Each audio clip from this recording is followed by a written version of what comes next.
Una encíclica es una carta en la que el Papa da instrucciones a los fieles católicos, pero por primera vez, esta está abierta al mundo entero. La encíclica Fratelli Tutti es una compilación de los discursos sociales del Papa Francisco. Tocaremos aquí los temas más destacados.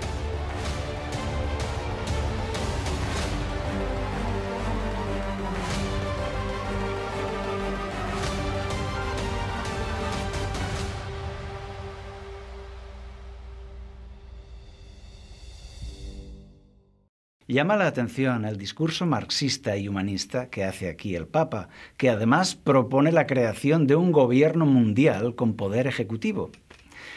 Una encíclica donde la solución para el hombre ya no es el arrepentimiento ni la conversión, sino un nuevo orden mundial que eduque a todos en la igualdad y la concordia. La solución para el hombre ya no es la cruz de Cristo, sino la nueva cultura del encuentro y la solidaridad, y da igual cuál sea tu religión. Por eso, la encíclica Fratelli Tutti ha sido alabada por los enemigos del cristianismo, como los partidos de izquierda. Pedro Sánchez, presidente de España, la aplaude y la agradece. Alberto Garzón, ministro y comunista, Íñigo Errejón, etc. La gran logia masónica de España celebra que esos son los ideales masónicos. Y así la lista de alabanzas es interminable, incluyendo líderes religiosos cristianos y musulmanes. La cadena CNN, primera cadena informativa del mundo, la llama el mayor regalo de Francisco. Pero al mismo tiempo, muchos católicos practicantes publican su desagrado, su decepción, diciendo que el Papa se equivoca en este giro humanista. Diferentes corrientes de opinión católicas están denunciando que esto no es el cristianismo de la Biblia. Monseñor Viganó, arzobispo católico, declara: daría la impresión de que esta encíclica fue escrita por un masón. Duras palabras. También en Estados Unidos, Luis Román, del canal católico, dice: oren por el Papa, que quizá Dios le dé una bofetada y le haga despertar. También Vicente Montesinos, del canal católico Adoración y Libertad, dice: la jerarquía ocupa, que está en el Vaticano, lleva adelante un plan globalista y masón. Y añade: no es momento de callar, el que está con Bergoglio está contra Cristo. ¡Qué palabras más duras! Suenan espadas en el mundo católico. Amigos, hay mucha gente muy afectada con todo esto, sufriendo. Se sienten traicionados. ¿Por qué? En la encíclica Fratelli Tutti, Francisco expone la necesidad de una autoridad mundial dotada de poder que esté por encima de los estados y que lleve adelante la agenda globalista. También dice que los gobiernos nacionales deben entregar su poder a ese gobierno mundial. Objetivo: la solidaridad. Las regiones deben ceder su identidad cultural por el bien común y también el individualismo personal debe ceder. Propone una reforma de la ONU y del sistema económico para crear la familia de naciones, un nuevo ordenamiento mundial jurídico, político y económico. Francisco apoya la inmigración ilegal, anima a que caigan todos los muros en las fronteras y los muros en el corazón humano. Entre los cristianos no debe haber control de fronteras, sino brazos abiertos. Propone la desaparición de las fronteras en todo el mundo. Francisco dice que la crisis de la COVID-19 ha mostrado la incapacidad de la humanidad de actuar conjuntamente. Por eso necesitamos otra estructura mundial que sea fuerte y solidaria. Y aquí quiero mencionar algo. El libro de Apocalipsis, en el capítulo 13, profetiza un futuro donde el mundo adora a un gobierno mundial al que llama la bestia. Apocalipsis 13:8 dice: y la adoraron todos los moradores de la tierra, cuyos nombres no estaban escritos en el libro de la vida. Así, Dios nos advierte de este nuevo orden mundial. Para nosotros es emocionante ver cómo esta profecía de la Biblia va camino de su cumplimiento. El Papa impulsando un gobierno mundial que se presenta ahora como solidario, pero que será autoritario e intolerante. En el capítulo 5, titulado La mejor política, Francisco aborrece la economía del libre mercado. El sistema actual de liberalismo económico debe destruirse, porque su objetivo no es ayudar al hombre, sino las ganancias. Pide que los empresarios creen trabajo para las personas, pero no por el beneficio. Francisco dice: la ambición desenfrenada de dinero que impera hoy, ese es el estiércol del diablo. Las reglas económicas actuales no son buenas, pues no ayudan al desarrollo integral del hombre. Ataca la propiedad privada. Dice que la propiedad debe estar al servicio de todos. Se necesitan nuevas instituciones. La política no debe estar al servicio de la economía, sino al servicio de los más necesitados. Francisco dice que las naciones occidentales, que han prosperado con el capitalismo, no deben ser tomadas como ejemplo, porque aumentó la riqueza, pero no la equidad. Pero no tiene ni una palabra de crítica hacia los regímenes comunistas. Permitidme aquí un comentario. Cuando Dios organizó a su pueblo, Israel, dio a cada familia un pedazo de tierra en propiedad privada. No organizó un sistema comunista en el pueblo de Israel, sino que Josué capítulo 14 nos habla de la propiedad privada. Es aprobada por Dios si está acompañada de generosidad. Los periódicos dicen que no hay cifras oficiales de cuánto dinero tiene el Vaticano. Además, está a nombre de un universo de diferentes congregaciones, bancos, fundaciones y un sinfín de entidades en los países del mundo. Basta con decir que cada una de ellas es un cliente VIP para los bancos. Hay bancos que tienen departamentos aparte dedicados solo a los negocios del clero. El Vaticano compra deuda del gobierno de España. Esto es especulación financiera. La voracidad del Vaticano por aumentar sus riquezas llega a generar escándalos que leemos en la prensa. Por mencionar solo uno de hace unos meses, fondos de caridad donados para los más pobres fueron destinados a inversión inmobiliaria en Londres. Así es, se trata de una colecta de donativos para los más pobres llamada el Óbolo de San Pedro. Pero se usó para la especulación. Era un fondo de 650 millones de euros. Solo ese fondo. Los periódicos lo han llamado la escandalosa operación inmobiliaria de Londres. Búscala en Google. He tomado el dato de clarín.com, 1 de noviembre de 2019. Entonces, ¿por qué Francisco rechaza el capitalismo en su encíclica mientras su organización lo abraza en la práctica diaria? Si Francisco cree que no se debe amasar fortunas cuando hay hambre en el mundo, ¿por qué no predica con el ejemplo? En el capítulo 2, titulado Un extraño en el camino, Francisco dice que la parábola del buen samaritano es un mandato a la solidaridad internacional que debemos cuidar al necesitado. En esta parábola hay un herido tirado en el suelo.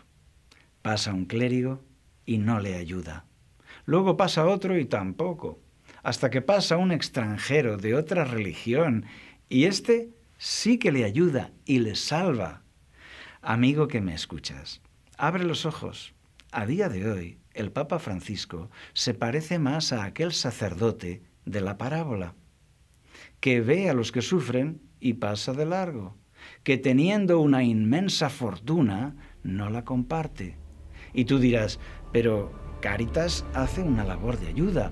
Sí, claro, Cáritas, Manos Unidas y las ONG y entidades católicas son el mesonero de la parábola, que hacen un excelente trabajo ayudando y cuidando a los que sufren, pero con el dinero de otros, con el dinero que reciben para eso de los gobiernos, donantes, fundaciones, entidades, colectas, campañas y aún de los impuestos. Pero no con el dinero del Vaticano, no con el dinero del sacerdote, que vio al herido y miró para otro lado, y se fue porque tenía que escribir una encíclica muy bonita. Hay gente maravillosa actuando. Ellos son el buen samaritano, y Dios está con ellos. Francisco dice que los activistas ecologistas son a menudo ridiculizados y despreciados. Hay que defenderlos. Las entidades que luchan por detener la destrucción medioambiental han fracasado. Por tanto, necesitamos un gobierno mundial con verdadera autoridad para esto.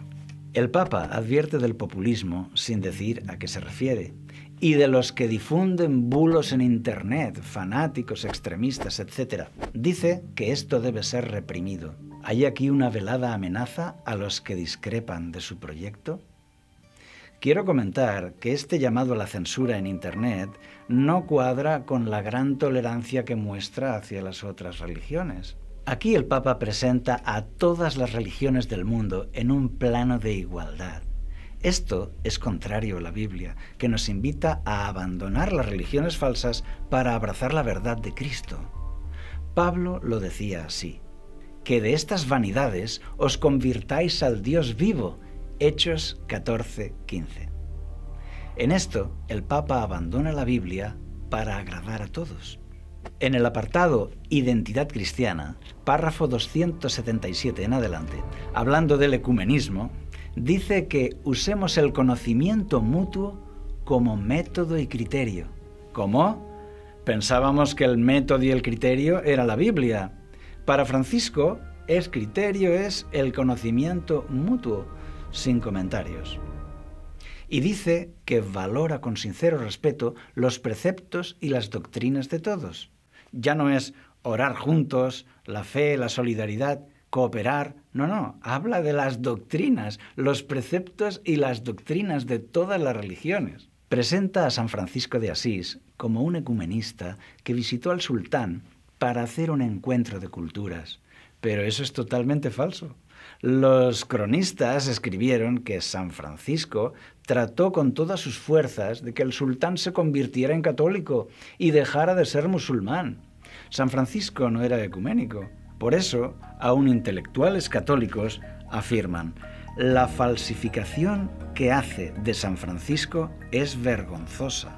Esta encíclica menciona una larga lista de líderes de diferentes religiones que le han sido de inspiración, destacando el líder mundial de los musulmanes suníes, el gran imán Ahmed al-Tayeb, al que menciona al menos 5 veces. Francisco dice que todos somos hijos de Dios, hermanos unos de otros. Aquí quiero comentar que todos los hombres somos criaturas de Dios, pero en el sentido espiritual de ser hijos de Dios no es para todos. La Biblia enseña que con el arrepentimiento y la conversión somos hechos hijos de Dios por adopción. Romanos 8:15. Pero para Francisco basta con haber nacido físicamente. La Biblia enseña que con la entrega a Cristo nuestro nombre es escrito en el libro de la vida y somos hechos hijos de Dios. Juan, capítulo 1, versículo 12. Para Francisco, todos somos ya hijos de Dios, ya sea que tengan cualquier creencia o ninguna.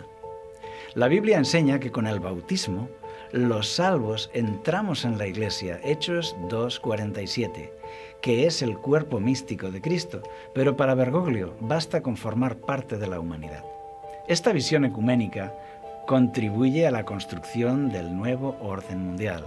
Aquí, Francisco renuncia a algunas enseñanzas bíblicas para ser universalista y ser atractivo a todos. Un alto cargo católico, el arzobispo Carlo María Viganò, fue embajador del Vaticano en Estados Unidos.